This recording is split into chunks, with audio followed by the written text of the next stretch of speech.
And now we're live. All right, so I have to address the, first of all, welcome to whatever we're calling this, the Friday Facebook from the Foundry. And I have to address the maker in the room, which is we have a special guest today. It's Will Nickley. And he is here to talk to us. Well, Alex described him earlier as a fast maker. I'd like to invite Will to discuss fast making, and we'll describe that, but he's much more than a fast maker. And we'll explain what that means, but I am sharing I'm curious also. Yeah, but I wouldn't mind, Will, in case people don't know you, I wouldn't mind hearing a little bit of your bio. We know you as the drone man, the drone guy. Yeah. Sure. Well, thanks for having me on the Quadruple F podcast. Nice. So my name's Will, and I have a background in industrial design, went to school at Ohio State, and for the last 7 years I've been working as a product designer, doing all sorts of like specialty kitchen stuff, including water bottles and frozen pop makers and things of that nature. But I've been a maker at heart, and the drone thing happened for me a couple of years ago. Started a drone team out east in New Jersey, moved back to Ohio recently, and started teaching a couple of drone and air robotics classes here at Idea Foundry, and sort of using Idea Foundry as a test bed for quick iteration to build super durable, fast, fun drone things that will end up making it onto the educational scene in Columbus very soon here. Yeah. So speaking of, you're part of a company called Local Tech Heroes. That's right. And tell me a little bit what they do, because I'm sure you can explain it. Oh yeah, sure. So Chris Kling and myself, we actually met at Idea Foundry just a few months ago, and Chris Kling, coming from the tech education world, like a tech ed veteran, and myself coming from product design and more recently tech education, we hit it off super fast. We're both into drones, we're both into VR and 3D printing and sculpting and stuff, and we saw that in Columbus, there are a lot of opportunities for kids to get that kind of stuff through schools and through tech ed programs over the summer if their schools are well funded and if they've got a lot of cash for the summer programs. So we also noticed there was an opportunity for people like us to maybe address that and start providing really awesome tech education and community outreach to kids who need it the most. So we're actually working on Local Tech Heroes. We'll be partnering with Boys and Girls Club in Columbus, running 6 half-day, week-long tech education programs this summer, at Boys and Girls Club. Great. Yeah. That's awesome. Actually, this is funny if anyone's following along, but last week we talked to Nick Lalopoulos, and he had one of the frames that was like maybe a nylon or whatever, and it was real bendable. So you were part of that as well, right? Yeah. This is actually a frame that we designed in-house here. Mm-hmm. And we've 3D printed, I don't know how many dozens and dozens of prototypes to get it to where it is today. But Nick was great in helping us find different materials to try things out with. And fortunately, we've got an arsenal of 3D printers here that we can bang these out for classes and iteration and destruction, that kind of stuff. Yeah. Awesome. So back to Alex. Why are we here? What are we talking about today? Yeah, so in 3 weeks, June 23rd, 24th, and 25th, we're going to have the Startup Weekend Makers Edition at the Idea Foundry. So people who know Startup Weekend, it's a 54-hour exercise from Friday to Sunday to identify a problem in the market, come up with a business to solve it, and create a business plan and then a pitch to sell that idea to everyone in the room. It's about 150 folks who show up, self-select into 15 or so teams of 10 people each, and a host of local smart celebrities to pick the best pitch at the end. Friday is the put yourselves into teams, think of problems to solve. Saturday is when you typically make the business plan, and then Sunday is devoted just to creating that pitch.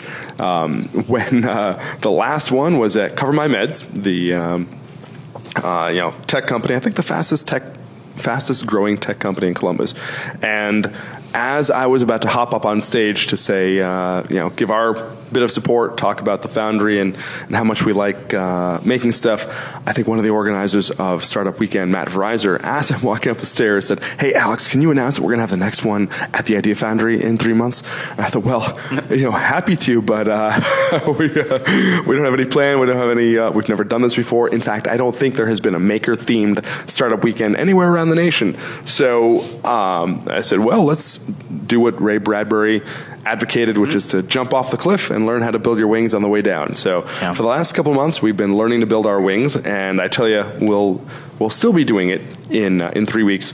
But I think what we've identified is rather than loose 150 eager, enthusiastic folks into our workshop and say, go play, we're going to limit that a bit to a few tools like the laser cutters, the 3D printers, some electronic stations, put out our 8 laptops with design software, and hopefully prime the pump in the few weeks leading up to the event to educate people about what the resources will be like that weekend, what people can and can't do with laser cutters, with 3D printers, with electronics. So towards that goal, I've co-opted a 12-week class that Neil Gershenfeld teaches at MIT called How to Make Almost Anything. And instead of 12 weeks, I've cut that down to about a 5-hour fire hose lecture that I call How to Make Nearly Anything. And it's not intended to make people brilliant designers or confident fabricators within a few hours. That's just not possible. But rather, it's a 30,000-foot overview of what these things can do. And like I've said before, just hearing the phrase 3D printing, even if you know nothing about its technical side, it inspires you to think, wow, maybe I can print something out of plastic. Maybe I can do that. So on Wednesday, last Wednesday, a couple days ago, we had our first 2-hour seminar specifically for Startup Weekend attendees. We're seeing people sign up and register for the weekend. And I just talked about what laser cutters are, what 2D design is like, what 3D printers are, what 3D design is like, so that their design sensibilities are informed by what's possible. And then that weekend we'll have a host of people, hopefully everyone in this room, another half dozen or so people who will be essentially maker gurus available to take people's cocktail napkin sketches, turn them into vectors for lasering or 3D solid files for 3D printing. And originally I thought we might have 10 1-hour sections of time people can sign up for on Saturday for the laser cutter, maybe 5 2-hour sections of time for the 3D printer. I think, my dad likes to say, you know how to make God laugh, make a plan. So we'll aim that way, but shit's going to just turn cray as soon as people start making stuff. So I think instead we'll just have a half dozen talented people who can hop from team to team. And even this morning, just chatting briefly with Will, I thought, you know what? Instead of teams coming and grabbing a maker guru, I bet it'd be fun if we have the teams make their rough pitch about what they'd like to do, and then the maker gurus can pick their favorite things. Say, hey, you know what? That one seems like it's got legs. I think I've got the skill set to do it. So you're almost making 2 pitches. One, you're pitching to a maker to help you create it, and we're hoping that at least 1 or 2 members of each team will be a maker. But then once they've made their prototypes, then it's up to them to pitch to the judges on Sunday night. I hope you didn't already say this, but I'm interested in how you just show up and then you're put on a team, right? So, there's a website to register at, Startup Weekend. Let me make sure I get the URL correct. But you register at the weekend, and then everyone comes fresh that Friday night, and they self-select into teams. So I'm not wholly sure how that process works. I've visited a few of these. I haven't been through the whole 54-hour experience, but what I'd like to do is next Friday get either Jay Klaus or Matt Verizer, who are part of the Startup Weekend folks, to be in this podcast, and they can talk a bit more about that process. But maybe our producer can find the Startup No, Weekend. I've got it. Okay. And, so I'll put it in the on the Facebook comments. And the way I've heard this happen, teams will self-select, and then by Saturday, some of them might really have legs, some of them might just dissolve, and then members from those teams might join other teams, or even there's some attrition, people just don't show up again. Sure. So if we have 15 teams of 10 people each, I don't know if that means we'll have 15 products by Sunday night, but if we have even 2 or 3 pretty decent looking products, I'll be proud. And then I think what the Idea Foundry will do, we're sponsoring some of the event space, some of our time. We might say, hey, one of the things we'll give to the winner is 10 or 20 hours of further follow-on design time with one of our makers, 10 or 20 hours of fabrication time, and see if within a couple of months we can make a really retail-ready looking version of the thing that we saw evolve that weekend. And in this case, we'll have kind of the evolutionary stages that Will has of his drone chassis here, where you can see the initial one, the rough one, and then zeroed in more and more on the final functional thing. I said this to you the other day, but I'm a huge fan of Adam Savage, and what he's doing right now is going on tour to maker spaces all around the country.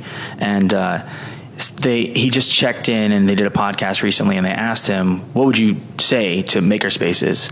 There were two things, but one of them was put stuff on the walls, and he said he really wanted to explain the iterations. I find that fascinating too, and that's why I brought it up with Will, is that people don't realize. And also, that's what makes a good product. Like, if you can show that and see that, hey, they've been through 10 different versions, and yeah, they started out and they got smarter and they got better as they went along. But I mean, the final product didn't just appear. And if it did, it probably has some flaws. You have to work some things out. That's part of the whole process. So I find that interesting, and I think that that's the kind of thing that we would love to be able to show here, because it happens all the time, but to capture it like this would be very cool. Yeah, I had a vision for a banner for a website, which is the cocktail hand sketch, and then the 2D vector, then the 3D solid model, then the 3D printed thing, and then maybe the plastic injection molded or mass manufactured part. Mm-hmm. And in a heartbeat, you get it. Oh, I get it. Yeah. So one of the reasons I'm glad to have this brain trust here is to critique the new version of this seminar that I plan to give. June 20th will be the next one. I might try to sneak in another. And I'd like to make this publicly available on the web so that people can watch it, go over these slides, see the videos, actually kick the tires on some of the free design tools so that they've pre-charged their psyche with what's possible, and then they come to the conference of the seminar. This is a test of one of the flipped conferences I'd like to host. Well, it is a competition, right? Somebody wins? Yeah, I don't think there's any cash exchange. A lot of the local groups in town, Rev1 Ventures provides like an hour or two of free consultation afterwards to see if your business has legs. A couple other design shops in town offer some design services. I think that's going to be the role that we can fill too. Maybe we'll give 3 months of a free co-working membership and consultation with some folks here. I think that'll be fun. But what I've heard too is that it's more a collaborative thing. Like people, sure. They're not. Everyone's a winner. It sounds cliche to say, but it's a whole lot of fun. And they've got great food. They've got a lot of fun. I've wanted to see, music, almost make it a party where people are making stuff. And this is where the Fast Makers thing kicks in.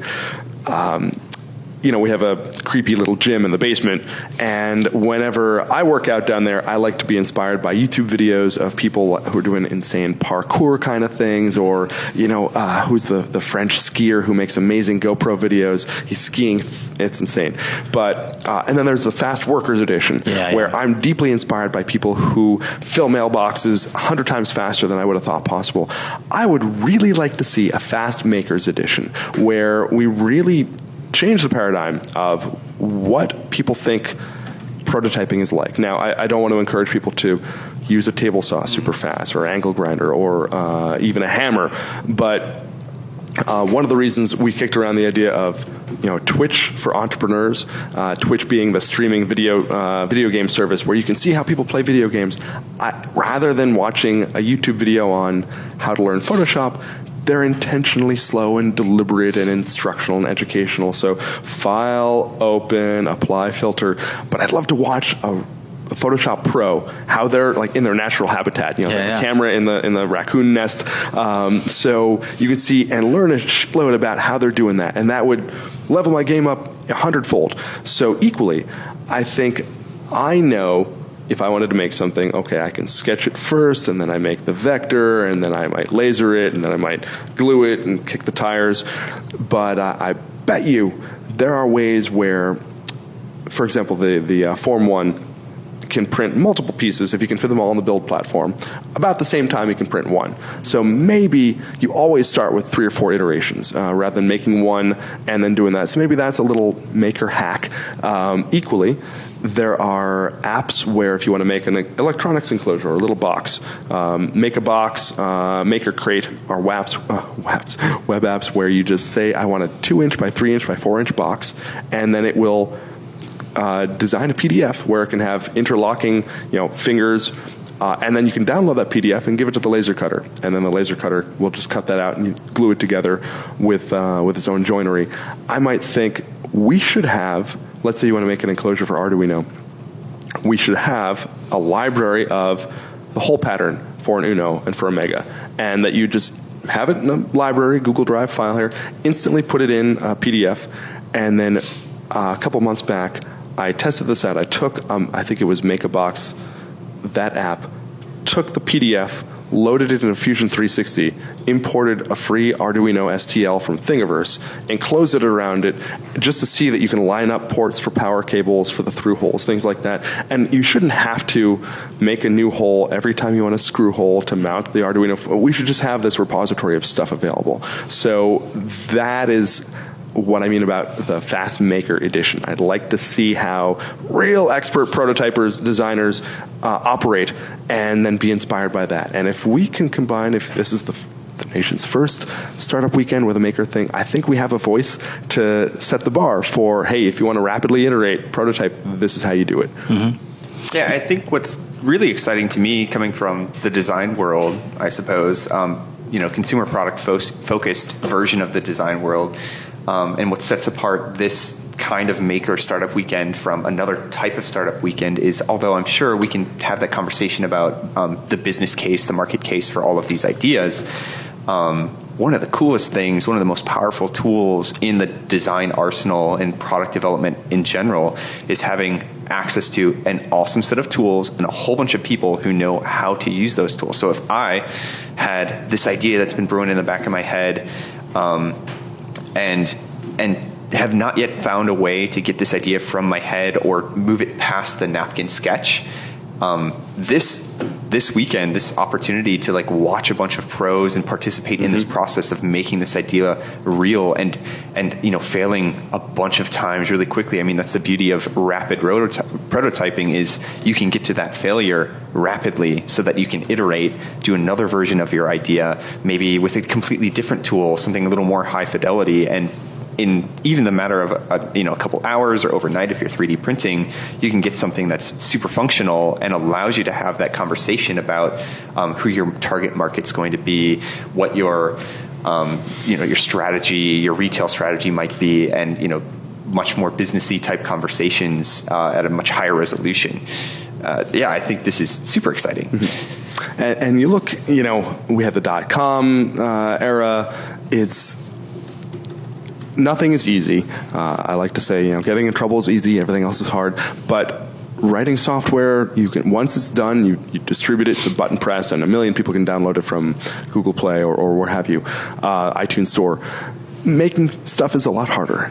And I love that now we're seeing companies like Tesla or SpaceX who embrace rapid iteration, rapid failure, sometimes unintentionally, and blown. I didn't want to say that word. Doing very well, not just blowing up. Thank you, SpaceX, but doing really well. And I think Tesla briefly exceeded, was it Ford or GM's market cap? Insane. It's been around for a couple years.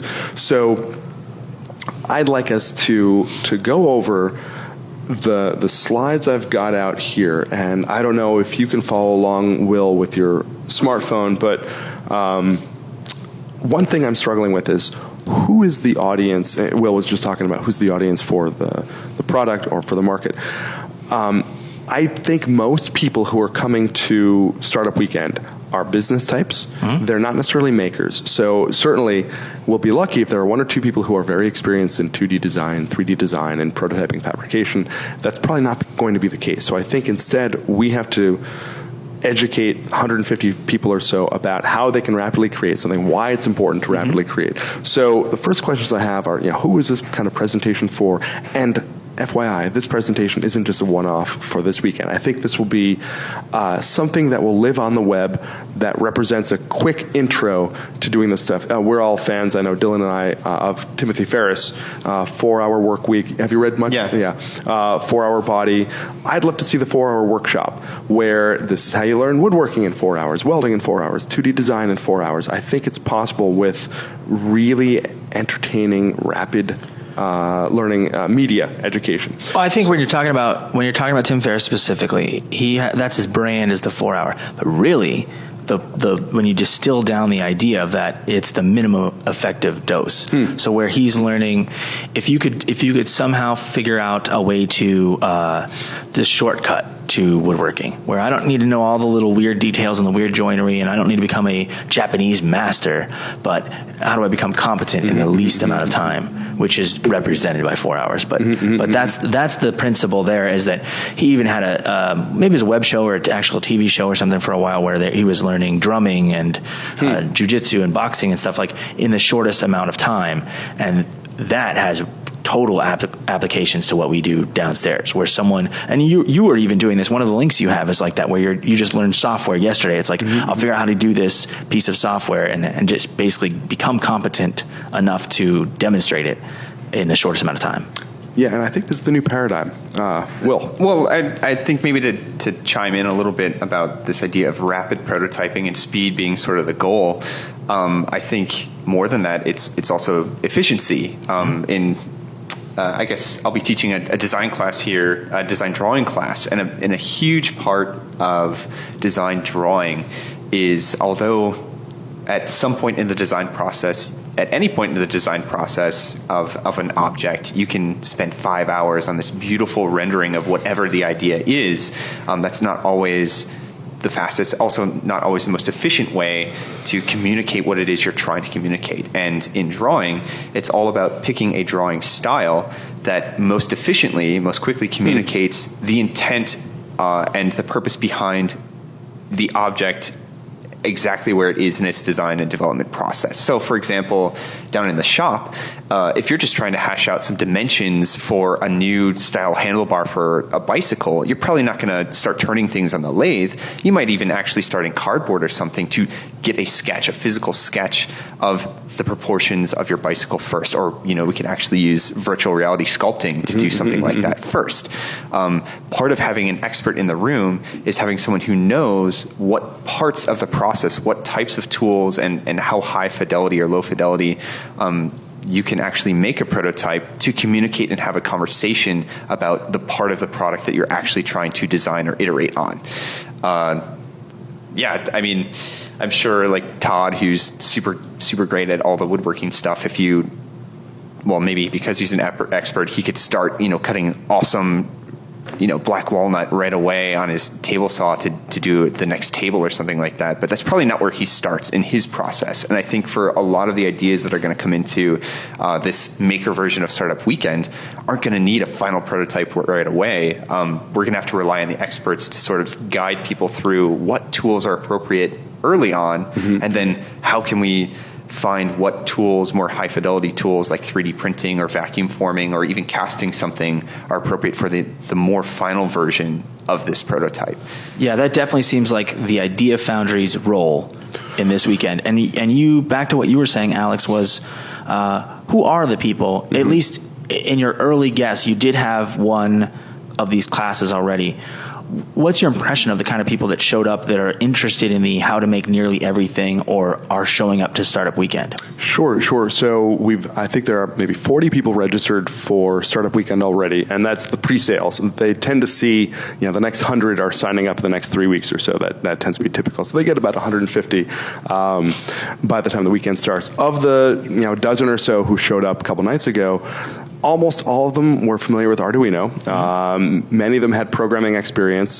Almost none had done any laser cutting or 3D printing. And I was even surprised that some of the electronic or the programming people hadn't played with Arduino. I met one fellow, David freelance developer, and I just showed in 60 seconds, you take an Arduino, you plug it in, you upload a sketch. It was a servo sweep sketch. You put a servo motor on it, and the thing's moving. And it took 60 seconds. And it's delightful to see people's eyes turn to saucers, actually hear gasps. It's fun as hell. But 2 quick points about what Will just said.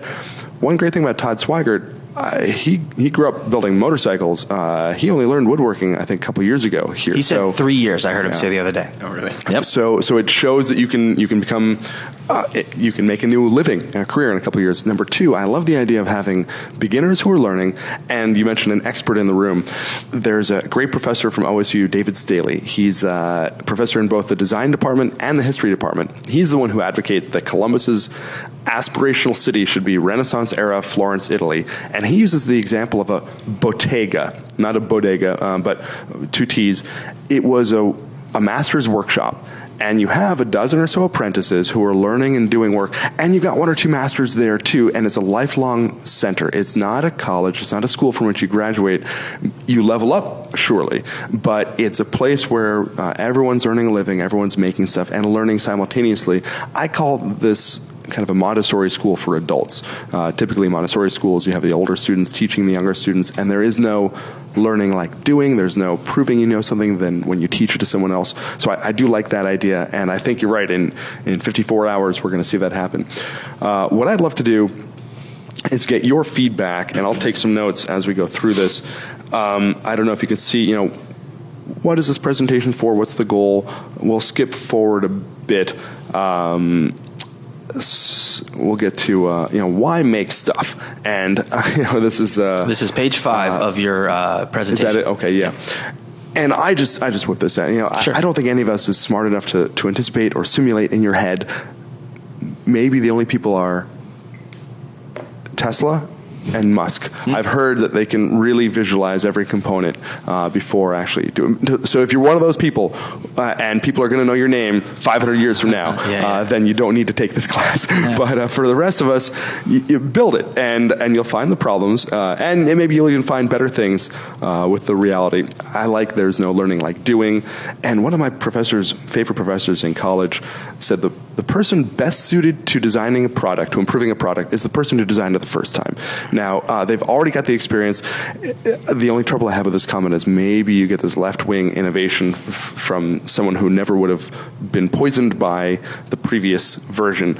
But I think if you're iterating, if you've done it once, you know how to do it better again. If you guys have any reasons to add to why you make stuff, hit me. And then to Will's point about why do you make stuff quickly? The more iterations you can undergo, the more different versions you have, the simply better product you'll have. And if you can do that, if you can make 10 in 2 days instead of 10 in 2 months, then clearly you've got a competitive advantage. Well, I want to add on that because I feel like a lot of making, so you get an idea in your head. This is how I am as far as a maker, is that I get something in my head and I can't, it's like a splinter in my mind. I cannot function without getting it out there. And so there's also a bit of momentum.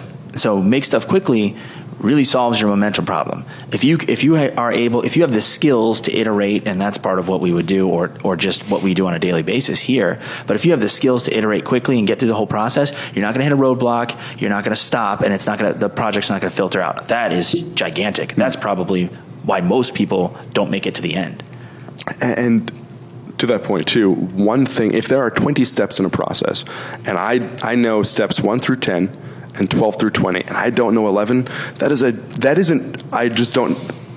mean there's 5%. I don't know. It's essentially 100%. I don't know. So this is why I like to give a giant broad brush from very beginning to middle to end. You may not know the exact details, but show from beginning to end, this is what you need to do. That, at least for me, inspires me. What's that quote? Fail quickly?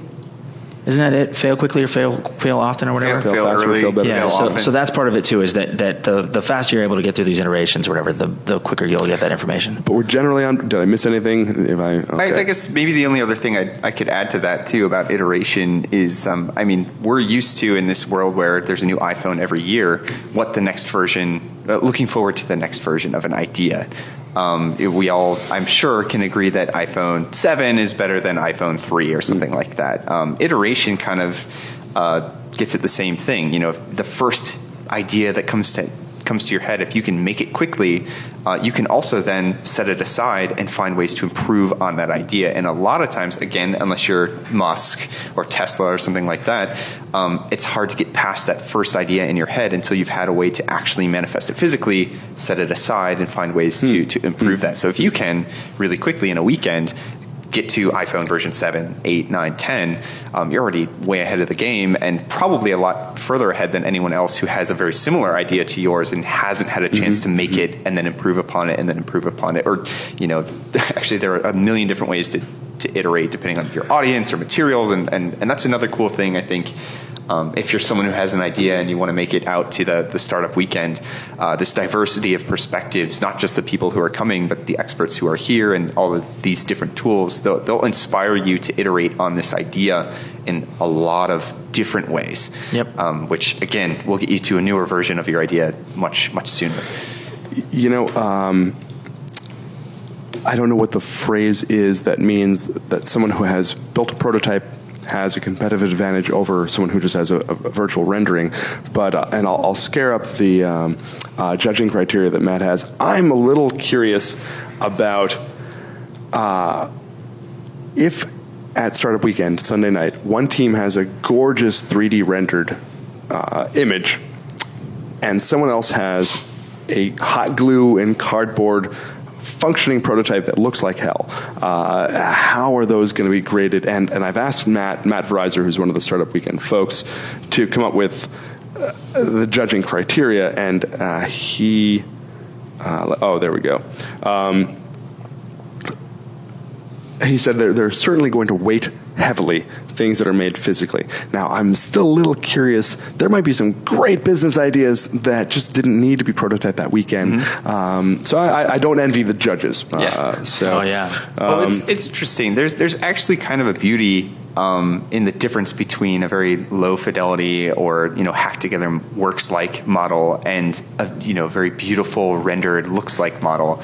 One interesting thing that I've discovered in making products is that a lot of times a sketch or a hacked together model that works well is a lot easier for some audiences to accept because they see it as a sketch. It's an intent. You can have a talk about how this idea might evolve and change over time because it still looks like it can be improved upon. Whereas a final, beautiful rendering, a lot of times, especially people who are not used to being a part of this iteration process, might take one look at it and see all the flaws and also sort of think, well, this is a final product. Like, this will never work. And it's because it's impossible to change this. Look, it's already done. It could be, this ready. This is a great point. And I've heard people complain about VCs who look at that part and all they see are the flaws. And like, why can't they have a little more imagination? Like, credit us for having made something you can kick the tires on and work.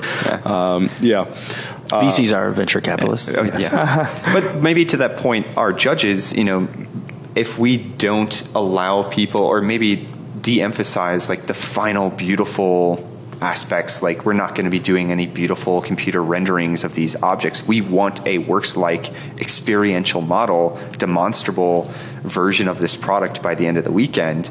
I think that might help keep everyone on the same playing field. And that way, if you're not partnered up with Steve Sauer, who's going to do this amazing vac-formed version of this, plastic thing you invented, you don't have to feel like your idea is not going to get the same amount of, value perceived. So you've used the phrase "works like" a couple of times. This is a design thing. Yeah, maybe. Okay, so works like. I like it. Yeah. Sure. A works like model is simply a model of a product. Let's say I'm making a water bottle, and a works like model doesn't have to be beautiful, but it has to hold water and it has to swing in my hand, and if I drop it, it doesn't break. It works the way that it should work, so we can have conversations about how a user would experience this product. Same goes for like in the UX world, a works-like version of an app, for example, might not have all the beautiful graphic design and like little visual cues and things that are important, but it will have, your wireframing. It'll have all of the information architecture the way it needs to be so that it works correctly. And you can have a conversation about, because at that point, we're trying to have a conversation about how this thing works and how it solves a problem, as opposed to how it's going to resonate with an audience at retail, where all these finishes and colors and aesthetics actually have a really big impact as well. Sure. And I know that Startup Weekend makes a big emphasis on the pitch, and they devote typically all of Sunday for the teams to come up with a pitch. This weekend, we may still have some of Sunday morning and early afternoon to finish the prototyping because they think they'll need extra time. But I bet part of the pitch should just be educating the judges and saying, hey, look, we know this isn't the final thing. Please imagine, we can put some more time into this. But I like teaching the judges what a works-like model is like. That makes sense. So rolling through here, why make stuff? Okay. The next slide, things you don't know, you don't know. This is what I feel the role of the Idea Foundry is for the non-maker community, to bring them up to speed and say, hey, look, and I tend to have a four-circle Venn overlap: free internet information, free design tools, digital prototyping resources, and crowdfunding. And we can take off the crowdfunding for now, but I don't think most people, especially the non-maker community, know that you can learn almost everything you need to know online, that there are free tools that can design it, and there are machines that will make it for you. So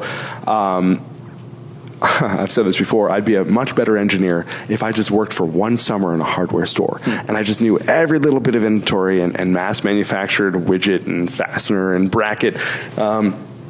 So in the same way that we do a broad brush, this is a laser, this is a 3D printer, I'd love to see a broad brush electronics inventory. These are not just, this is Arduino, this is a sensor, this is a gesture chip. Nick taught me that gesture chips exist, so, and I include a few links here. So I like to say sorcery is real now. You can just move your hands and fingers, and there's an epic, I'll copy our producer will put the Soli chip, S-O-L-I. It's a Google radar gesture chip that can fit on your watch, and you can move your fingers. It's insane. It can detect what materials things are. It guesses when you're pouring water. Oh, that's water. When you're pouring milk, that's milk. It's insane. And so magic is real now. What are some of the things that people don't know that they don't know? Mm-hmm. So I'm asking you guys now, and I put those 4 things: free info, free design software, digital tools, and crowdfunding. We can subdivide some of these things. What are your thoughts? And they couldn't even be design theories, like design thinking and Sure. works like model. Well, I guess maybe the role of a designer, usually on a team, a product development team, is a lot of times to sort of take a naive, or maybe not ignorant, but like a naive approach. And what I mean by that is, because I, as a designer, don't know what I'm not allowed to do, I can think about things in terms of experience, in terms of sorcery, and design something designed for an experience that I think would be ideal, that matches what the user would like, without having to worry about what sensor or switch is going to be needed to actually make this work, what material it should be. Obviously, being familiar with those things makes it easier to move forward and actually prototype something. But I think maybe to sort of complement this broad strokes version of, hey, these are some really cool things out there, some different techniques, sensors, electronics, whatever, that you can rely on to make your prototype. I also kind of think, and it might be interesting on the first day of this, Startup Weekend Maker version, we maybe don't start with that. We start with just trying to get people to talk through an experience and say, like, anything goes. Think of it as sorcery. Don't worry about whether there's a sensor on this planet that can do what you want it to do to achieve this experience. Let's have a conversation about what the impact is that we're trying to achieve. And that's usually where I start in my process as well. Then, obviously, of course, it's going to be quickly turned into, okay, now that we have this experience we'd like to design for, what are these technologies, these physical things that are going to let me actually prototype this and have a works-like model by the end of the weekend? Is there a name? I think you picked a really important phenomenon. in that experience, of course, is a good thing because you have a vast trove of talent, but it constrains you also because you already know the answer.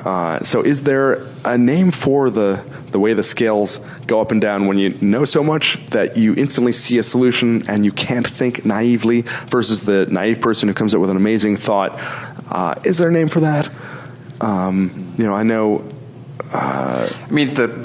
The phrase that comes to mind is, like, if you're a hammer, everything looks like a nail. Sure. I thought of that too, but it's not quite. It doesn't quite explain like how you have an advantage. Well, the advantage might be something like, for example, let's say I'm an electrical engineer and someone presents to me a problem. Chances are I'm going to find a solution to it that involves my electrical engineering background and expertise, and I'll probably end up with something that has electrical circuits in it. Chances are, as is the case almost all the time, there are a lot of different ways to solve a problem, and it probably isn't always electrical engineering and electrical sensors and things like that. If you ask someone who is, an educator, they might suggest a big systems change or an educational solution. It's classes, and that's how we're going to solve this problem. But I guess to answer your question, I'm not sure what the name, if naive approach, I guess an expert, a subject matter expert would be sort of the person. So if we know we have a solution and experience we're solving for containing water on the go, and we decide that, it is going to be a physical object, it's going to be glass and plastic, I'm probably going to have to find some plastic, injection molding subject matter experts to help me further my process. So you have the naive approach, and then you have your subject matter experts for any given project. And usually the experts come in later, and in this weekend, it sounds like the experts are going to be on hand so that as experiences start to res up, we can find and sort of pair each group or each experience with the appropriate people to kind of take that idea to the next level. Res up. I'm learning all these phrases from I Will. think of that as what you were saying. I think of it as domain knowledge. And Sure. And some of the greatest innovations come from where someone is an expert on a thing entirely different from the problem at hand, and they come to it with completely new information, kind of like this is how we used to do it at my old job, but like on a bigger level. Mm-hmm. And like some new innovations happen where people can't solve a problem, they get stuck because they're thinking in this very rigid, that's how we do it in this industry. Mm-hmm. And or electronics or whatever. We only tried to solve it with electronics and we failed. And so some of the greatest innovations come in, and that's where things like this startup weekend, that's where they really have an advantage. Yeah, and you really need both perspectives. Sure. And the other really cool thing is anyone can play either one of those roles. Sure. Like you can have a subject matter expert playing the role of like sort of the naive approach, and have someone who's completely unfamiliar with a process do the research, do the deep dive, and be the expert. And I think over the weekend, people who are participating can kind of choose what role they want to play at any given time. That's actually part of the fun. And you might find out that even if you are a subject matter expert, it's a lot more fun for you, or you're maybe even more effective on your team at asking sort of these bigger questions or bringing things up about user experience or even role playing your scenario or something like that. Yeah. I wonder when you were talking about, of course, a hammer looks like holding a hammer, everything looks like a nail. The Cleveland Clinic is one of the best medical centers in the world, and I love that they've shifted. There used to be domain experts. You've got a cardiac surgeon, you've got a physical therapist, you have a dietitian or what have you, and surgeons are paid per surgery. Other folks are paid per patient. So, of course, there is an incentive to prescribe their solution. Mm-hmm. And the Cleveland Clinic said, you know what? Everyone's on salary. Let's get all the domain experts in a room. Let's present the patient's, symptoms, and then everyone kicks around and they all agree on what the best solution is. And since everyone's getting the same pay, not that doctors are greedy, it's just how the system is, and that works spectacularly well. So I'm wondering now if instead of having a half a dozen maker experts, and that is such a broad term, that you have a council, and you've got someone who's good at electrical engineering, you've got someone who's good at design, you've got someone who's good at prototyping, you've got someone who's good at software, and you actually get 10 or 15 minutes with all of them together, sure, rather than you're paired with someone who might happen to be really great at this, and they've got some knowledge. Like I'm a I have dangerous knowledge about a lot of stuff, but I'm not the person to do any one of these things. So I'm sensitive sensitive to the fact that it looks like I know what I'm doing. So someone might be proud to have me on their team, and I know what someone else is better at this. So you make it. Yeah. So I wonder if maybe, we'll explore how this works. We can't plan it all out, but I might like to explore maybe the first 15 minutes of every hour. Those gurus get back together, and you've got 2 minutes or 3 minutes with them. We could even do pitchbacks. Like what's each team, and I guess I totally made that up right now. But let's say we were talking about having a team, we are taking our individuals and somehow self-selecting into teams around ideas or whatever it is that first day. Let's say there's a team of 6 or 7 people that is like excited about this idea or this problem that they're trying to solve. They pitch it to the council, and then the council members actually pitch back. Each council member wants to have an idea to work on that weekend, and let's say if I'm the council member that's an expert in 3D design and 3D printing, I'll pitch back, oh man, I love your idea. Over the next day, we can do this in 3D and make this like moving part thing, and that's what I can do in the next 24 hours using 3D printing. The Steve Sauer, the vac forming guy, I don't know if that's what he's doing, could say, oh yeah, well I like your idea too, but with vac forming we can get a much better finish. It won't be moving, but it's going to allow us to do this other thing. You know what I mean? So we can kind of like pitch the tool solution to the people whose idea, and that way it's this like I love this process. Oh yeah, we had better film the hell out of all of this. We could do it. I plan to, and we were even kicking around the idea of setting up the podcast stuff permanently for that weekend, and then having people come in and we'll just kind of interview them as they go. How's it going? How's your weekend going? What are you guys working on? That kind of thing, and just kind of like get a live check-in or a quasi-live check-in. Anyway, back to what a name for what that's called. Tom Williams, old school member, the old Rocket Works. He proposes, I don't know if he actually, if he says it, I trust it, but he says paradox of expertise. I love it. So that's what he's calling the phenomenon where people who know may in fact be at a slight disadvantage. Thanks, Tom. Yeah, that's a really good love that guy. Name for it. Okay. Next, let's see. And I'm making notes here, so. Okay. I think we're all making notes. Yeah. So the next slide after that is tools of the Idea Foundry made available during Startup Weekend. And some of these dimensions and wattages I need to double check with Brad, but we're going to make the full spectrum laser, the Trotec laser. We have a couple of 3D printers. Nick Lalopoulos has his own MakerBot we might bring in. Then we've got laptops. We have 8 laptops, and I'd like to have pre-installed on them some design software, Inkscape, Fusion 360 with the is it Remake? Is that the? No, yes, that's the one you had me look at yesterday. Is it the slicing one? No, Slicer. That was called Slicer. There are a couple slicers. It could be Cura too. I haven't played with Cura, but the Ultimakers, all the Lulzbot stuff is probably Cura. But is that free? I think so. Okay. We bought the printer, so I think it's free. Okay. But you're familiar with Slicer in that it was 123D Make. Yeah. So if you have a 3D shape, yeah. So I like that there. Tinkercad is a lot of fun. Blender might be a little bit hefty to throw on there. Unless we have an expert that can That's run a good people point through too. Blender. Like I run the Adobe Suite and SolidWorks, Do you think if you are an expert, you probably have your own laptop and your own software there?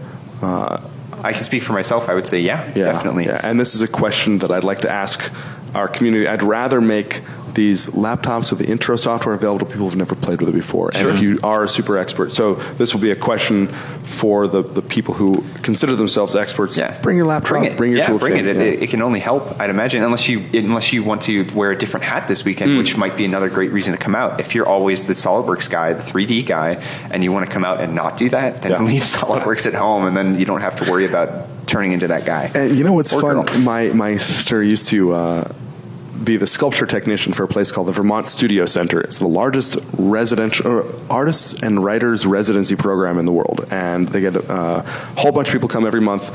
If you're an artist, if you're a sculptor, you learn, for example, photography. If you're a photographer, you learn writing. If you're a writer, you learn to paint, and you inform your medium with something else that month. So I love the idea of playing like that.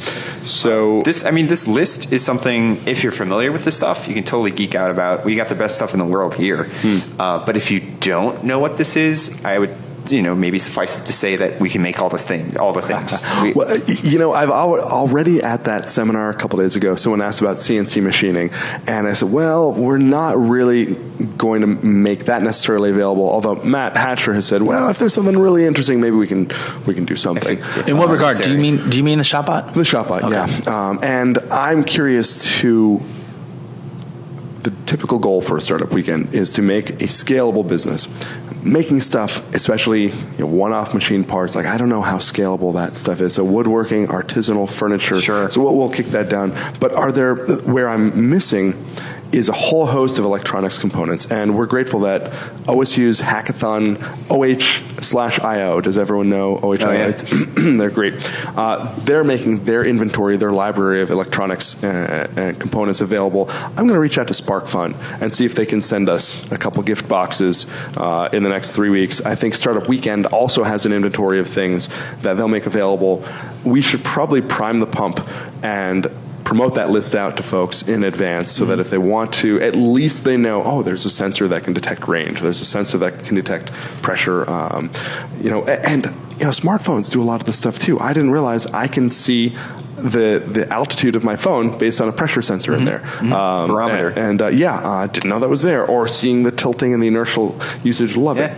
So or we could even just list, a couple dozen really inspiring, super new products that maybe, a few of us are familiar with, but the rest of us maybe have never even heard before. Like, there's this mirror that follows you around and who cares how it works? Like, there's the stuff in it that makes it do that kind of thing. And again, maybe in addition to some of these tools, these sensors and things that are interesting, we can also bring to the table some really new experiences that are being designed in the last year or two, because that's another really good way to start or iterate on an idea, especially a product idea.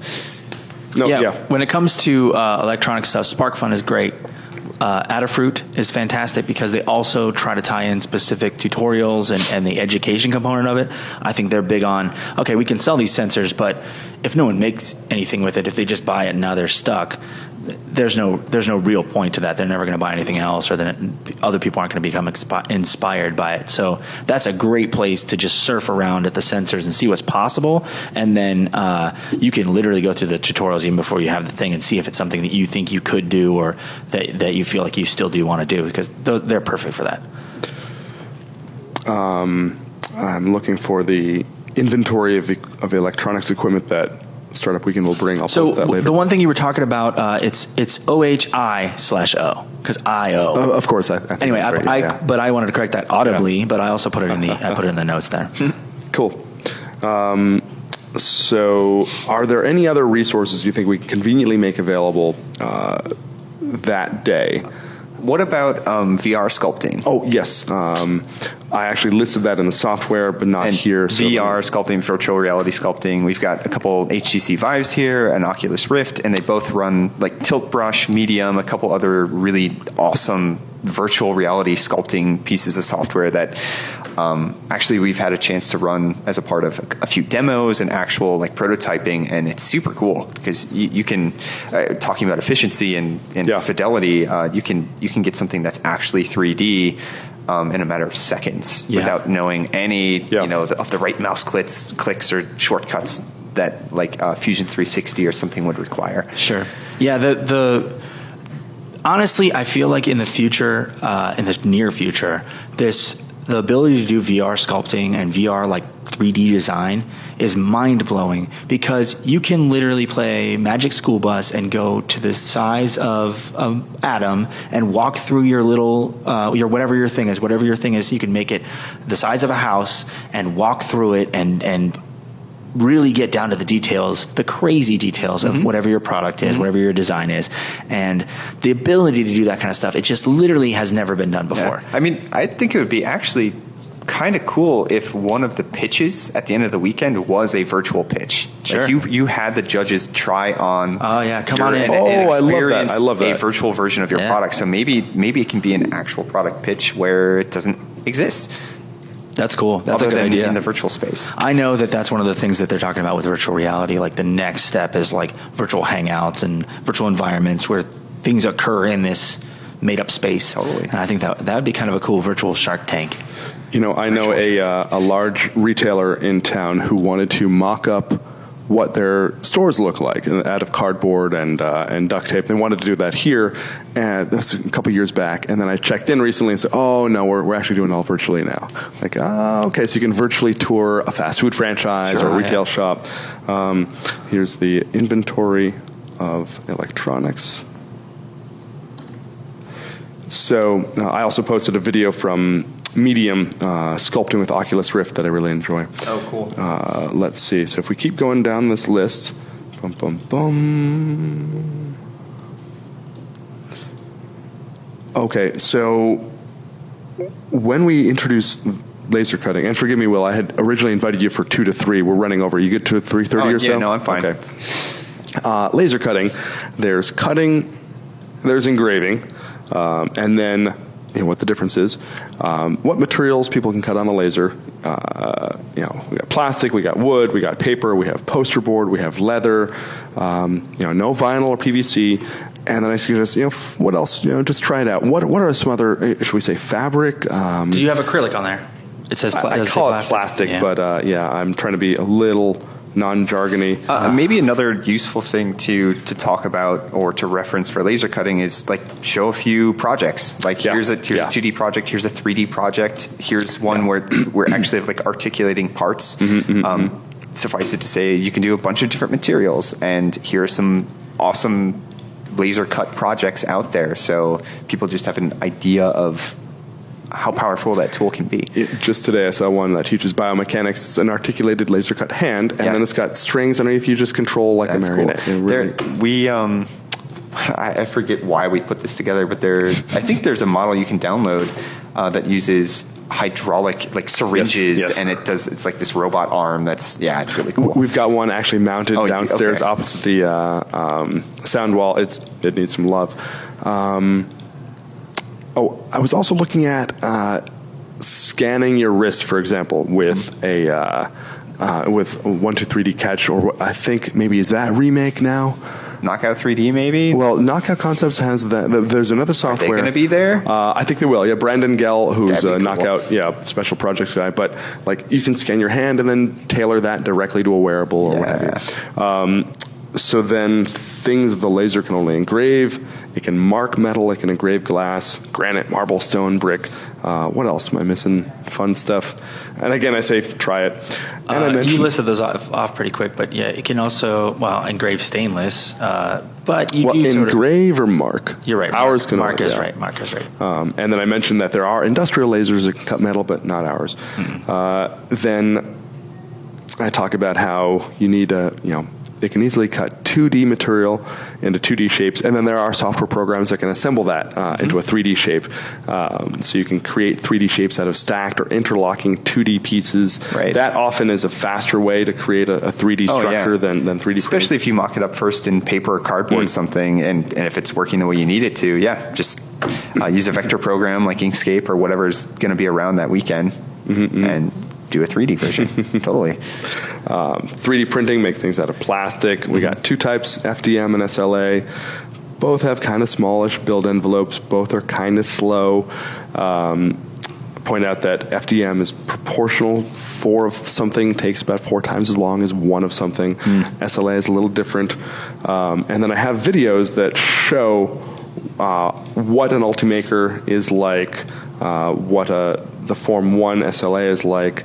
I talk a little bit about the materials. I think we probably won't be swapping out spools of material. Nick, actually, his MakerBot, he has hundreds of dollars of different types of stuff, but I like that we have a wood-filled PLA. We have a bronze-filled PLA. Ignore it. And then we've got a nylon mix for flexible stuff like this. Sure. Are there any other kind of filaments that I'm missing here? The big one is just regular PLA. I feel like that's the standard, right? That you're going to be doing for an event like this. Just like a nice, hard, rigid plastic. And for an event like this, as a functional prototype or proof of concept kind of thing, you can say, okay, we'll try it later in bronze or wood or whatever we wind up using, a sintered metal. But you don't need to do the rapid prototype like that. Sure. And in fact, that's not how most people would do it. Right. Unless you do for some reason, if that's like a key thing in your idea. But you're right. I think most often it's not. Should we talk about things like Shapeways, where if you can wait a week or two, you can get a part mailed back to you? It's worth mentioning. I mean, Nick's brand new 3D design class, jewelry design thing. It's really neat that you can take a 3D model, 3D print it here to check its dimensions and make sure it looks right. And then there's this awesome service where you can actually have them, 3D printed in wax and do a gloss wax cast, and you have a metal part within like a week. Like, that's awesome. Yes. And their costs have just gone down. It used to be a $56 silver ring. Now I think it's $46. Wow. The bronze is cheaper. So then I also talk a little bit about ABS. Does anyone print in ABS anymore? Do we do it here, really? Some of these are ABS, but it's a little more brittle, isn't it? Yeah, it's a little more brittle. But it doesn't bend as much. So I guess it depends on what your application would be. If you're doing a nice, thick, dimensional part, ABS might make more sense. One thing that I'd like us to become very good at is knowing in advance if you want a press fit or a snap, shut, and click thing, in the same way that we know the kerf of the laser, the width of the cut that the laser makes, so you have to take that into account if you're making very precise things. I'd like us to understand how much flex you need to design in, because you can do it. It might take 10 iterations. And your clearance and everything. Yeah. The unfortunate thing about that right now is it's going to be different for every printer. It's going to be different for every material. It's going to be different for all of the different settings you might have if you're printing on a fast speed versus a slow speed. Although, your point, if we can find those numbers for our printers and for like very standard settings and standard materials, it would help. Or would I say, for one or two prototypes, don't try to design the clasp and locking mechanisms. Just make the two shells and then maybe 3D print a separate loop and a tab and literally just glue them on or just afterwards. Like tape. I think for this weekend, chances are we're not going to have to get into press fitting and all that kind of stuff. I mean, whatever makes this thing hold together and work the way it needs to work, that's the beauty of like a hackathon, like a smart weekend thing. That would be my big recommendation to people doing this, is that don't spend 10 hours designing the world's most perfect clasp if tape or glue or whatever would have worked, or string in the short term to demonstrate that this will be a clasp. I mean, the whole point is to come out with a functional prototype, to come out with a proof of concept kind of thing. So you could do that stuff later. And lots of times you can pair a works-like, to use that term again, a works-like model made with duct tape and string with a looks-like model. So you can say, this is what we're shooting for. Sure. This is how it works, and that's a lot easier a lot of times for people to say, oh, okay, yeah.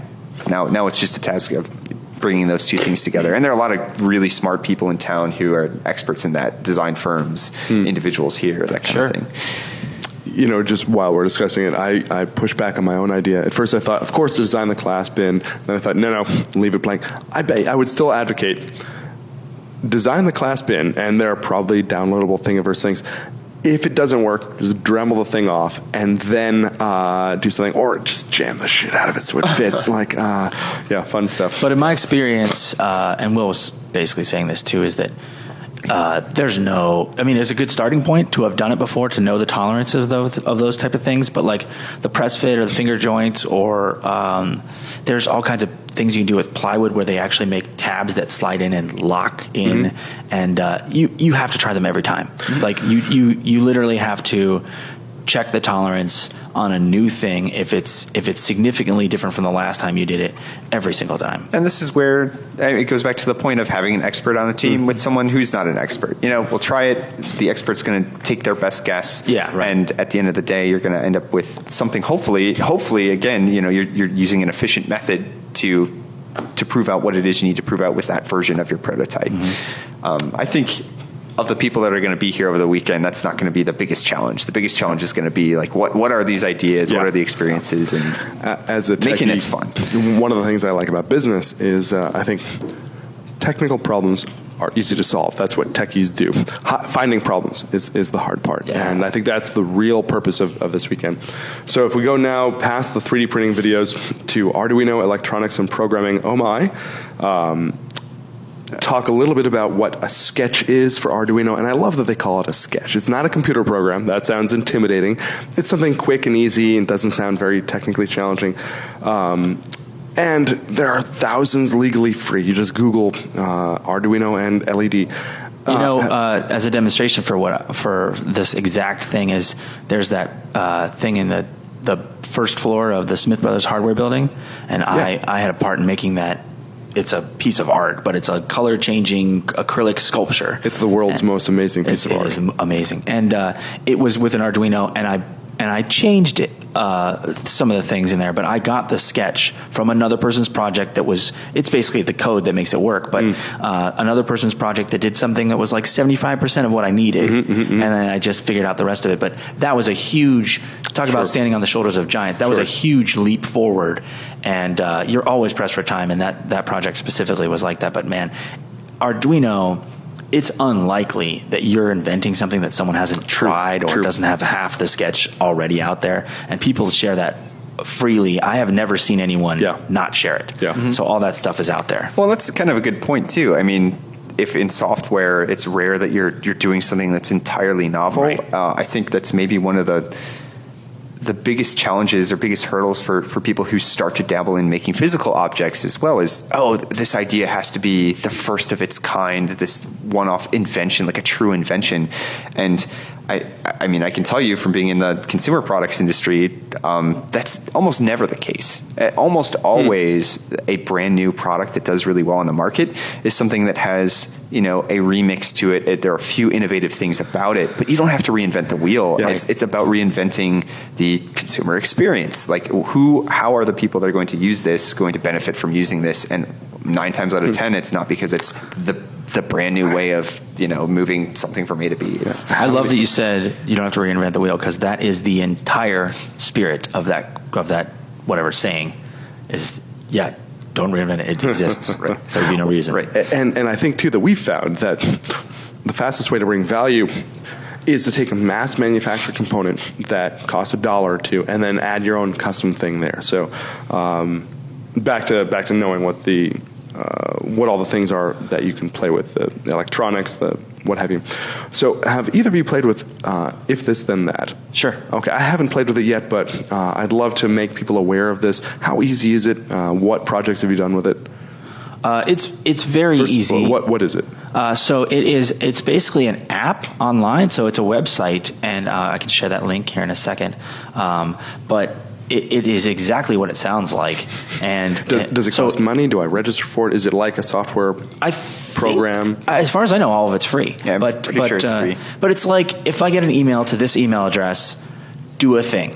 And a lot of the times I've used there are with Internet of Things type things. So if the temperature reaches 75 in the house, do the following things, or email me. Or if my motion sensor detects motion outside of my house and no one's supposed to be there, it could be a security kind of thing. So it's literally, if a thing happens that's pretty much easily and consistently detectable, then what do you do? It can be a series of events. They have plugins and stuff for it that are like interacting with many other different services and stuff across the web. I mean, really, it's kind of a convenient way to use logic to link things that weren't already linked together. For example, like your Twitter account and the lights in your house.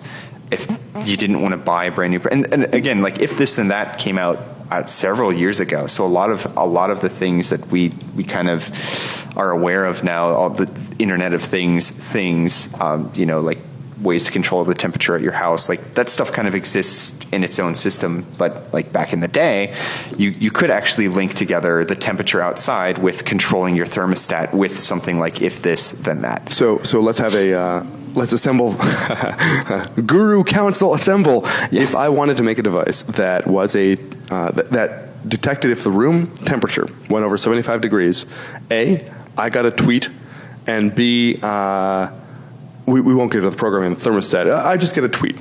How would I do that?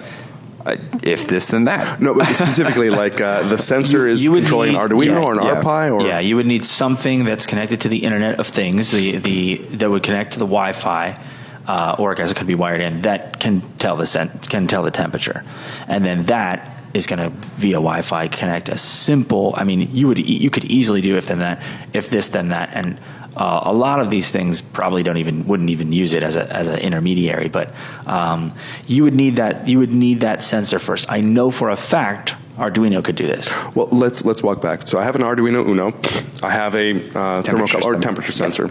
It's feeding an A to D number into the sensors, into the input-output port.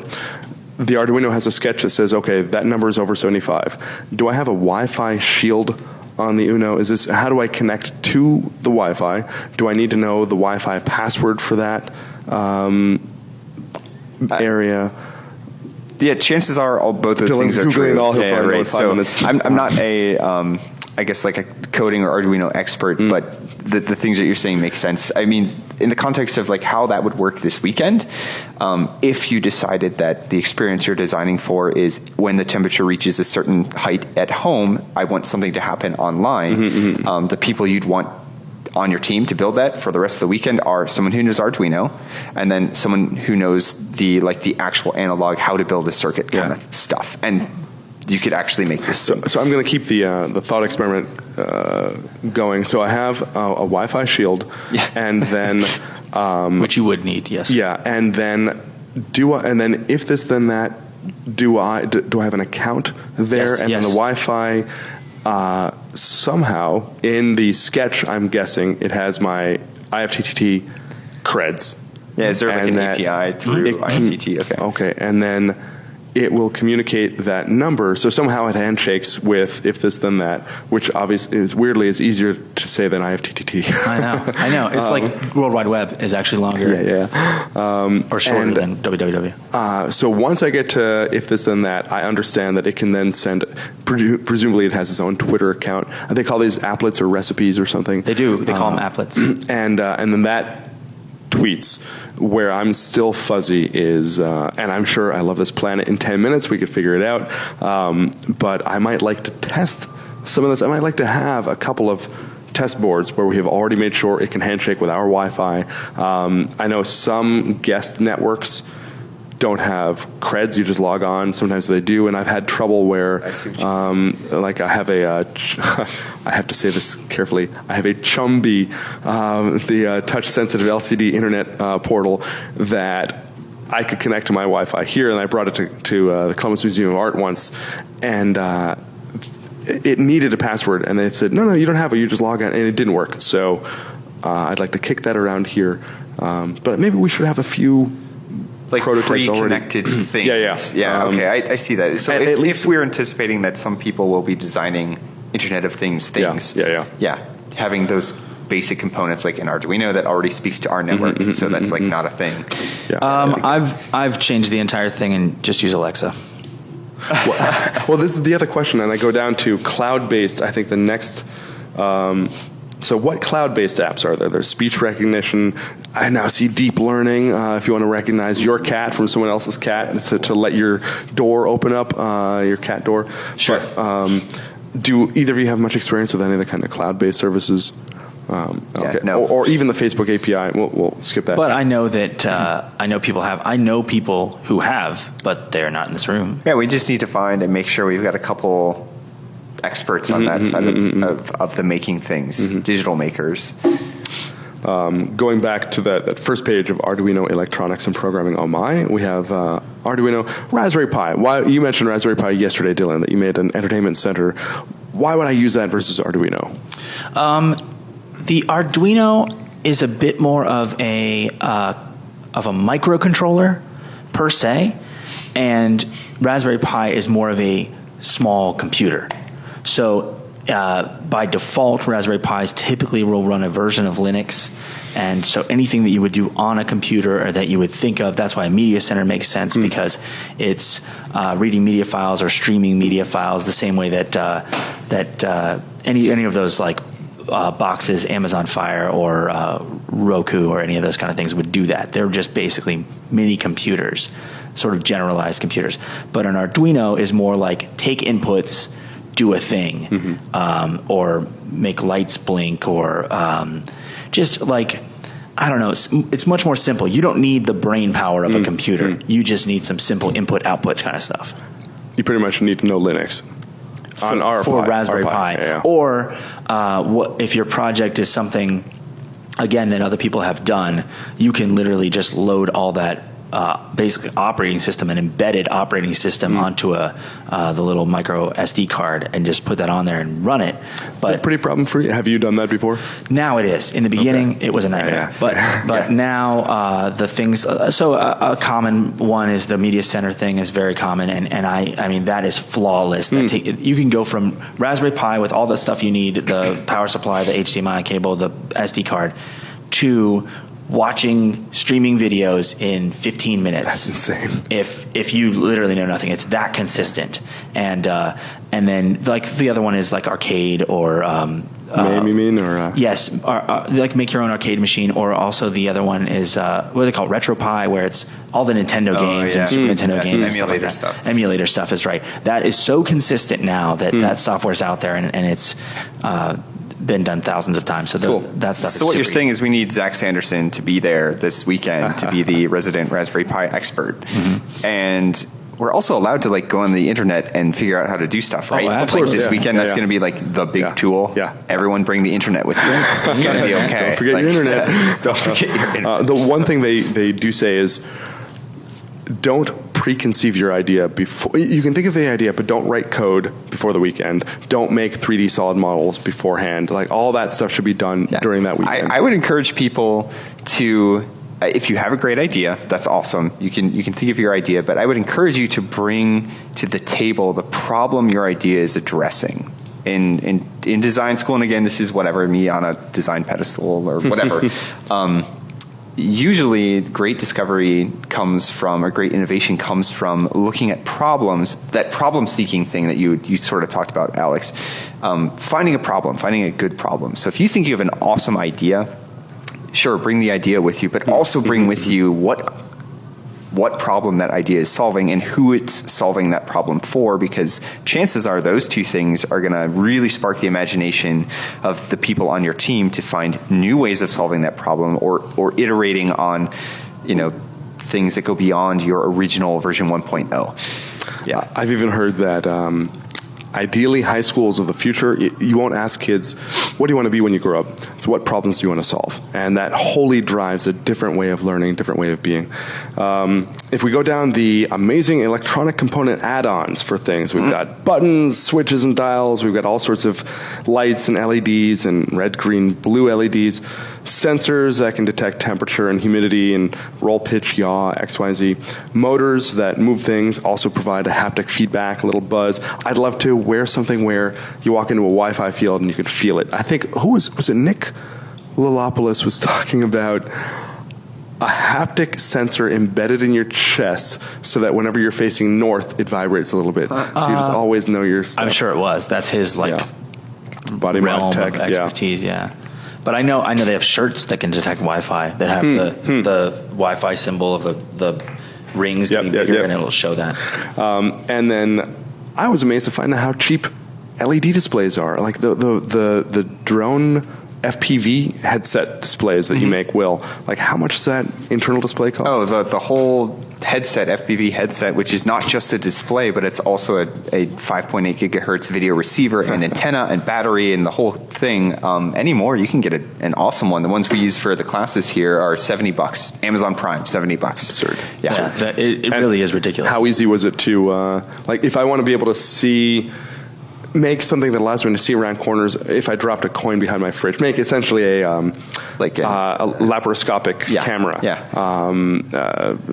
10 minutes, 5 minutes, hot glue and a stick, and one of the cameras we have here. I mean, would that be another good resource to bring? A few of these, I think so. Yeah. Cameras or something. Okay. And then, of course, speakers, Wi-Fi, Bluetooth, and then I talk about the sorcery, all the gesture stuff that I really like. Cloud-based app. Okay, last slide, and we got just a couple minutes. The free resources. I've put,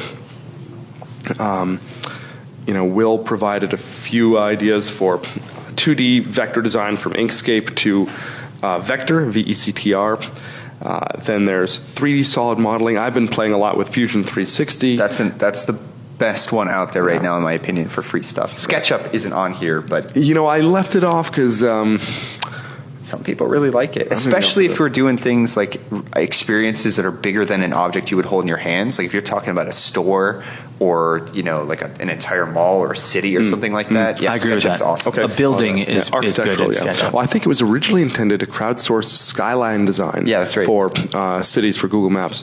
And I spent a good chunk of time figuring out how to take existing STLs from Thingiverse, opening them in Fusion 360 and converting them to the format that you can then sculpt with, because I really like the sculpting thing. Of course, we got Sculptris, we got Blender. Here I do mention Medium. Why would you use Tilt Brush?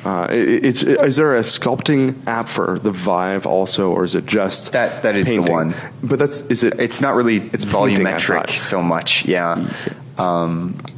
I don't know. I thought Nick bought another 3D sculptor thing recently on the Vive. Medium is honestly, of the ones that I've experienced and we've actually used to make real objects, Medium is the best. And it's also the one that the people here are probably the most familiar with. So in terms of experts and having access to something, I would just say Medium. I don't know if there's a way we could get a second Oculus system up and running. I know that's kind of a bigger thing. But Medium, man. That's why I wonder how we dedicate these resources, whether it's a first come, first serve, or the Council of Gurus. It's council. Says you've got a VR counselor. That is, that you guys should get the Medium. And it might actually be, if we wanted to make it a feature of this startup weekend, we could even say every team gets an hour on the VR rig, and the VR guru over there will say, all right, tell me about, pitch me your idea, your experience, and here's what I think we can explore in the next hour in VR, whether it's actually like simulating an experience or actually building out volume stuff. Maybe one or two teams needs to use it for another 2 or 3 hours to actually do their modeling. Chances are that that's not going to be necessary for every single team, but I would say, everyone should have a chance to try it. Do you envision that the team members would be doing the design, or because I've kicked around the idea too that a team member will come up with a cocktail napkin sketch, and then you'll have a translator or someone who. The beauty of sculpting in Medium is that it is a 3D napkin sketch, and so far the people that have had a chance to start designing things, the less of a drawing or modeling expert you are, the more actually mind-blowing and 3D your objects actually become. Like so far, this is an interesting aside, but of the people I've seen sculpt, the ones who are designers and spend all day in 3D generally treat this amazing 3D tool like a 2D tool. Yes, you're making a 3D object, but I'll watch them actually draw something in 2 dimensions, rotate, draw in 2 dimensions.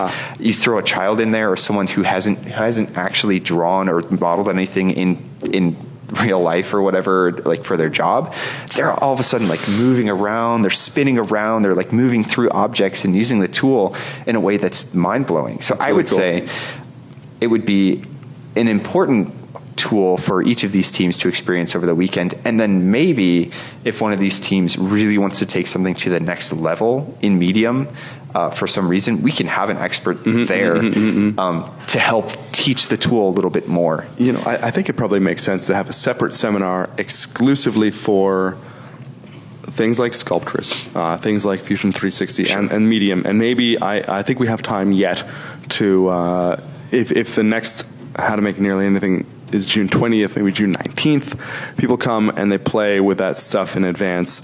I think that's important. I'm going to make a note here. I'm just saying, the tool, from my perspective, is super powerful, and because it's not something that's been shoehorned into this is how you're supposed to use the tool yet.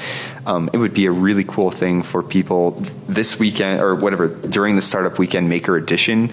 Like every team has a chance to just try it out a little bit. No, I agree, and I think then we hit up Oculus for another one. We say, hey, we look for a little sponsorship. What I'm both really excited and really anxious about this weekend is that everything I have been evangelizing for years, oh, it's so easy, you can design anything, you can make anything, and I'll be really embarrassed if after 54 hours, 150 people, and we have like some really shitty looking stuff that I hope we have some really shitty looking stuff that works really well. Well, there you go. I think this is going to be awesome. I think I'm not worried at all about that. Yeah. I have faith in people. I think that they'll do exactly this. Last few things. So we talked 3D solid model repositories. Don't reinvent the wheel. We got Thingiverse. We got GrabCAD. 3D enclosure design. I listed MakerBox, MakerCase, MakerBox.io. 3D mesh editing. Will brought in MeshLab, MeshMixer. I also liked Instant Meshes is a really obscure tool that helped me make quads from exported Fusion 360s for then making them T-splines for sculpting. Oh, cool. What do you mean when you say quad? So the type of 8 vertex cubic mesh that you need to convert into T-splines. So STLs have these triangulated meshes that... So much jargon back into that. I was trying to bring it back down to the regular, but it didn't happen. Yeah. And then Slicer, I've got to check out Cura, and I was wrong about... Slicer, not Remake. What is the... isn't there an app you can use on your phone to do like a rough 3D scan of something? Is that free? What was that called? That was called Remake, Remake, right? It used to be 123D Catch. Now I think it's Remake. No. Now it's Tinkercad. I think it's loaded. No, because we were talking about when we did that with the... we did Alex, Chess, and then we did a chess piece. Yeah. That was actually absolutely called Remake. Okay. And that's free, right? Yeah. That would be a cool one. You have to pay for server time when you do the rendering and stuff like that, but... We're not rendering. Right. So yeah, I'll throw that in there. It was... that is absolutely amazing. There are some and if Knockout comes, good they do free that too. like circuit design things too. I didn't think about this when I sent you the list, Alex, but I'll have to go look. Oh, that's right. Some Fritzing, PCB stuff. Fritzing. That's yeah. That's a good point. And Arduino simulators, so you can test out your sketch before you pop components. Let out this magic smoke. Let out the magic smoke. Yeah, that's what we call it in drone racing too. That's what Dylan called it in college. Excellent. I got to keep you on track here since you're trying to tease me. So let's keep this moving. Do you want to go from your Slicer 3D stuff to, you talked about media editing? Videos? that I don't think we need so much. And then you've already covered the last couple slides, and I actually great minds think alike. I shared this video earlier in the thing. I shared a lot of these Fast things. Workers. Yeah, cool. The exact video. But I shared a lot of the other things that we talked about. The box maker ones, those exact ones. I've used both of those, so I shared those earlier. There is a ton of stuff. I was trying to play producer during this one. And I was throwing things in the comments as much as possible. So if anyone's listening to this or kind of paying attention in the background, and you feel like there was something that we talked about that you want to get a link to, or you want to go back and revisit, there's tons of stuff in the comments. I personally put a bunch of stuff in there, and Alex was putting stuff in there as we were talking. So this is a super informative episode. And tell me, Dylan, can we share this outside of the Facebook members? Okay. Because what we're going to do next week, the Startup Weekend people are going to promote this podcast next Friday through their community, MailChimp, Twitter, Facebook post, and so we can have people come in. I'd like to know, should we do it on their Facebook page? There is a Startup Weekend Makers Edition, or can we make this open to the general public? Does it have to be on the Idea Foundry page? Can we do it somewhere else? We will do this in the week coming up. But what I think we should do, what I think we should have always done, but we were like, I don't know, tentative to pull the trigger, is that this Friday podcast should be its own Facebook business page. That way we have all that stuff. And then when we want to share it to the CIF members timeline, that way if we're bothering members, if they're like, I don't care all about this, they don't have to pay, they don't have to follow us, whatever, we can share it to the members page. They can share it live to their page. All that stuff can happen, but it still has its own home. And that way if people have questions or future things, or we want to say 2 days in advance that Will's going to be on there, it all has a home. So I think that's how that should happen. Yeah, and we can We'll do promote that by Monday or Tuesday. Even if it's not live yet, we can promote the URL or Sure. what it is. Sure. Great. Well, I think we've done enough due diligence now for me to feel comfortable that we're covering most of the bases for complete beginners who want to come in and design and prototype stuff in just a couple of days. Clearly, a few more details to work out, but I think now we can push to the Idea Founder community. Who wants to volunteer that time? Who's going to be available? Awesome. Thank you, Will. And it's going to be a fun time. Yeah, and along those lines. When is it? June 23rd, 24th, and 25th. It starts Friday, 5 or 6 p.m. Okay. It goes until, I think, 10 o'clock Friday night. Then it's like 9 a.m. to 9 p.m. Saturday, and then 9 a.m. to about 7 p.m. Sunday.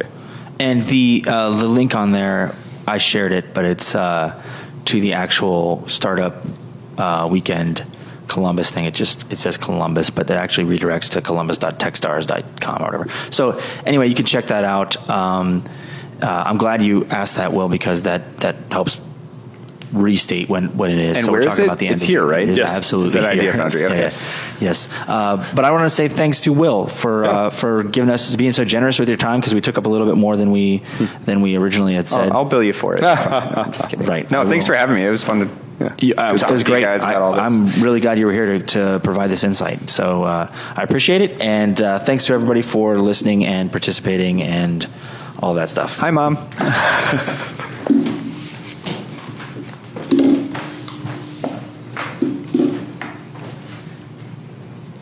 I think we're hitting our groove. Now we're focusing. We have purpose. We bring value and content. It's exciting and fun, at least for me. I thought that one was really good. Yeah. That one was kind of, and probably is because Will was here, like keeping us honest, but that one was kind of what we had originally, much of what probably what you're saying, but I didn't agree with what I was originally thinking. I know you had, maybe when we were setting up or when Alex was or wasn't here, I have a terrible headache, by the way. That's why I kept taking my headphones off. Oh, shit. That input is fucked up, and so it's clipping out the entire time. It's just like, I thought we had 4. I know. Okay. I actually added to the Amazon cart another one. I see, yeah. Not the exact same brand, but another one. Oh, my God. Well, did you were working out at 2 in the morning last night? Did you sleep? Yes. Yes. Anyway, thank you for thinking of me. But that was, I feel like, you were talking about, like, what does a makerspace podcast look like? And I feel like that we were steering, I mean, we were dead center of what that question is, right? In that podcast. So that was your classic makerspace podcast. But if someone was like, I heard Idea Foundry has a podcast, that seems like a classic episode to me. So I think that's what you're saying too. It was maybe, I would say it's maybe today's discussion was a little bit meta. Like, we were talking about a presentation that was going to be made about an event that we were having. Like, okay, it was cool that the presentation was helping drive the conversation. That's helpful. Outline is helpful. But that's the only critique I can say in terms of someone cold who's tuning into the Idea Foundry podcast. What is it about? It's about Maker Weekend, but it's also about this presentation about Maker Weekend. But I feel like this. What we just did was create a resource. Mm-hmm. So we'll share that. We share that video wherever we want, and that's for people who are interested in kind of what we do here, but the startup weekend for sure. You know what I think would be cool? Maybe it's a podcast, maybe it lives as a list somewhere about the event, but it would be fun to have a 15-minute conversation about the types of roles that you'll get to don at the startup weekend as someone who's coming to participate. You could be the guy who has an idea, and we can role play that out. Oh man, I had this awesome idea, this is what I'm coming in with. Oh yeah, I should think about the problem. Oh yeah, maybe I'll review these tools. Cool, that's that guy who's going to come. Okay, what if you're the person who has no idea about a product or a business or something like that? We should it'd be fun to do a little role play version of these different people who might come and be here. Okay, you'll have a chance to become a material expert. You'll have a chance to experience these different tools. You're going to meet someone who has a great idea, and you can add your experience to that. You can be a mock user. You can be I feel like for me personally, I haven't done very many startup weekends because I have been intimidated about my role. Well, the other thing, I have an issue. We're off the air, right? Mm-hmm. I have a problem with hackathons because Hackathons suck. We're actually We're turning the audio off, but no one's